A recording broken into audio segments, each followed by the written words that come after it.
नमस्कार विद्यार्थी मित्रांनो, या व्हिडिओमध्ये 50 प्रश्न आपण पाहणार आहोत. असे प्रश्न जे प्रश्न वारंवार परीक्षेमध्ये विचारले गेलेले आहेत. त्यामुळे व्हिडिओ शेवटपर्यंत पहा. चला तर बघूया. प्रश्न पहिला. राज्य लोकसेवा आयोगाच्या सदस्यांची नियुक्ती कोण करतात? योग्य उत्तर आहे राज्यपाल. राज्य लोकसेवा आयोगाच्या सदस्यांची नियुक्ती राज्यपाल करतात. प्रश्न महत्त्वपूर्ण आहे, लिहून ठेवा. पुढचा प्रश्न पहा. भारतात कायमस्वरूपी संसद किती काळापासून अस्तित्वात आहे?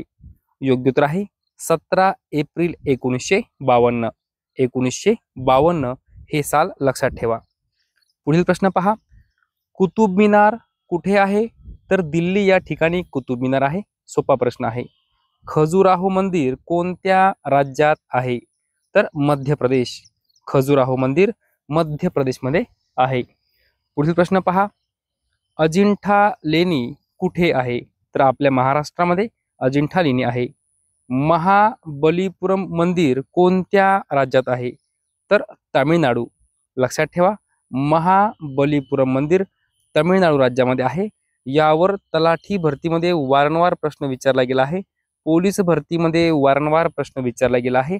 आणि तुम्हाला माहिती आहे, जे प्रश्न परीक्षेमध्ये विचारले गेलेले आहेत तेच प्रश्न आपण पाहत असतो. पुढचा प्रश्न पहा. द सेकंड सेक्स हे पुस्तके ते कोणी लिहिले? तर Simone de Beauvoir. The second sex कोणी लिहिले? Simone de Beauvoir. लक्षात ठेवा. हाफ गर्लफ्रेंड या कादंबरीचे लेखक कोण आहेत? तर चेतन भगत. लक्षात ठेवा, हाफ गर्लफ्रेंड ही कादंबरी चेतन भगत यांची आहे. हा प्रश्न तलाठी भरतीमध्ये 2-3 वेळा विचारला गेला आहे. हा प्रश्न पोलीस भरतीमध्ये 5 ते 6 वेळा विचारला गेलेला आहे. पुढील प्रश्न पहा. एक्झाम वॉरियर्स कोणी लिहिले? तर Narendra Modi. The untold story हे पुस्तक कोणावर आधारित आहे? तर Mahendra Singh Dhoni. The untold story हे पुस्तक महेंद्रसिंग धोनी यांच्यावर आधारित आहे. पुढचा प्रश्न पहा. मूलभूत अधिकारांचे वर्णन कोणत्या भागात केले आहे? तर भाग 3. मूलभूत अधिकारांचे वर्णन राज्यघटनेच्या भाग 3 मध्ये केलेले आहे. गरिबी हटाव ही घोषणा कोणी दिली? तर इंदिरा गांधी यांनी गरिबी हटाव ही घोषणा दिली. लक्षात ठेवा, गरिबी हटाव ही घोषणा कोणी दिली? इंदिरा गांधी यांनी दिली. हा प्रश्न खूप वेळा पोलीस भरती, तलाठी भरतीमध्ये विचारला गेला आहे. पुढचा प्रश्न पहा. संघीय कार्यकारी कोणाला जबाबदार आहे? तर लोकसभेला. लोकसभेला. पुढचा प्रश्न. लोकसभेच्या पहिल्या सार्वत्रिक निवडणुका कोणत्या वर्षी झाल्या? तर 1952. लोकसभेच्या पहिल्या सार्वत्रिक निवडणुका 1952 या वर्षी झाल्या. हा प्रश्न पोलीस भरतीमध्ये 5 वेळापेक्षाही जास्त वेळा विचारला गेला आहे. पुढील प्रश्न पहा. ईव्हीएमचा वापर पहिल्यांदा कधी झाला? ईव्हीएमचा वापर पहिल्यांदा कधी झाला? तर 2004.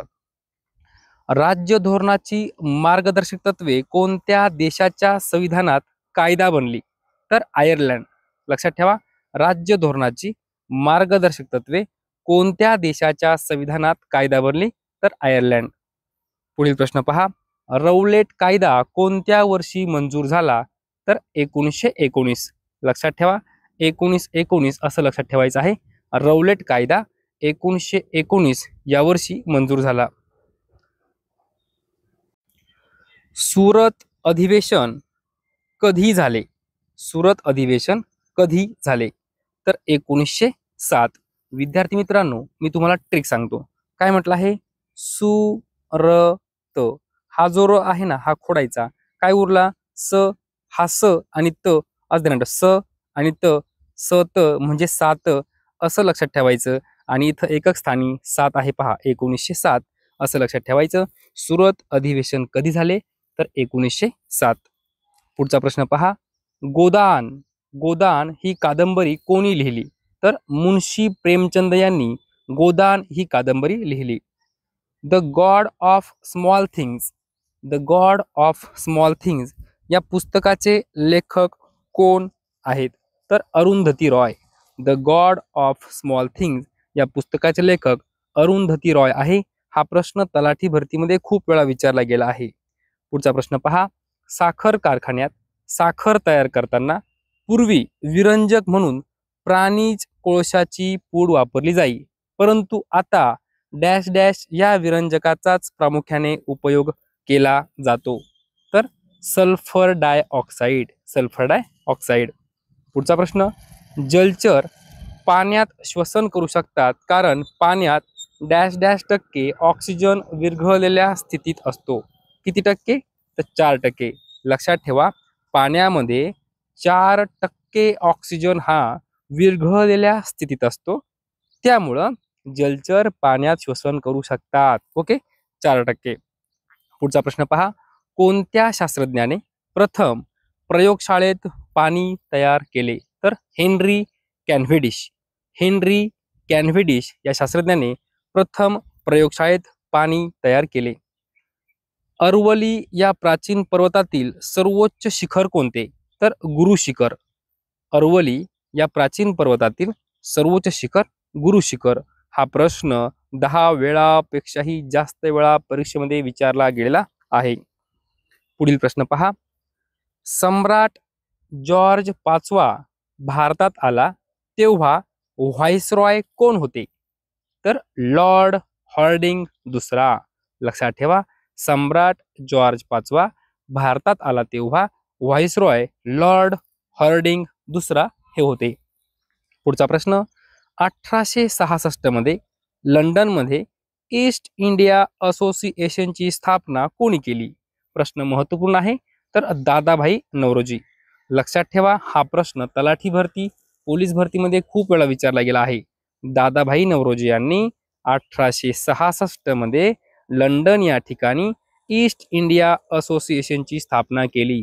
विद्यार्थी मित्रांनो, असं वन लाईनर तोंडी पाठ करून ठेवायचं आहे. काय? ईस्ट इंडिया असोसिएशनची स्थापना कोणी केली? दादाभाई नौरोजी.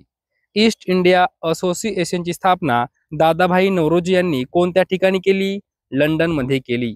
ईस्ट इंडिया असोसिएशनची स्थापना दादाभाई नौरोजी यांनी लंडनमध्ये कोणत्या वर्षी केली? 1866. असे प्रश्न तुम्ही स्वतः तयार करायचे आहे आणि तोंडी पाठ करून ठेवायचे आहे. पुढचा प्रश्न पहा.